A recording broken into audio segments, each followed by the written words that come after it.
So for the NFC Championship game, give me the Lions' key to victory here, Dan.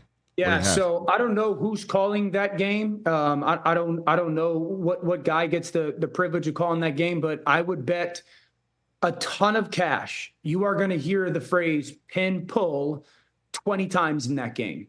I think the Lions, and that's a blocking scheme where a person from the outside pins like the edge defender, and then they pull people around. I think the Lions have a pretty solid advantage in that. I think they could run the ball on the perimeter. One, that's a flaw for San Francisco. Everybody who's had success against them this year has done exactly that. Green Bay did it. Arizona did it. So I think that's an advantage for them. Baltimore did it. So I think Detroit's got a big advantage of that. I think if Jared can, Jared's got to walk that fine line, Rich, of like, hey, when am I proactive and when am I reactive with my eyes? Because when Jared is proactive, he tries to move guys and trusts his eyes. Like sometimes it works and sometimes it doesn't. I've said this, when you protect him, he can throw it with anybody. That's Jared's superpower. He doesn't have a memory, whether good or bad. So like Jared just being in that ideal state of proactive versus reactive is a big deal. You're going to hear the phrase choice concept 1,000 times for both of these teams. I think the Lions have an advantage because they have three guys who can do it. Both Laporta, Gibbs, and Amon-Ra can do it. So there's a lot of good for Detroit.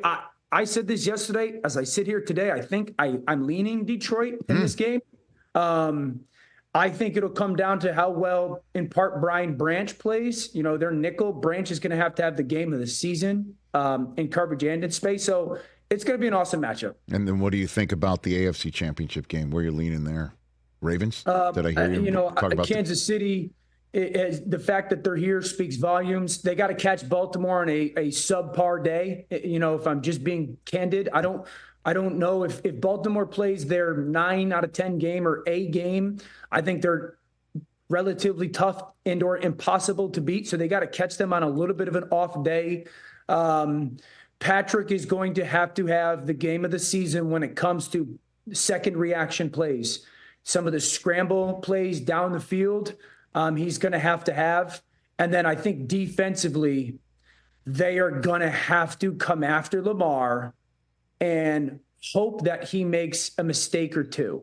That's the blueprint. The difference is Lamar's been prepared for pressure a little bit more over the last 2 months. They're going to have to come after him and hope he makes a mistake or two. Catch the Rich Eisen Show every single day on the Roku channel, 12 to 3 Eastern, for free.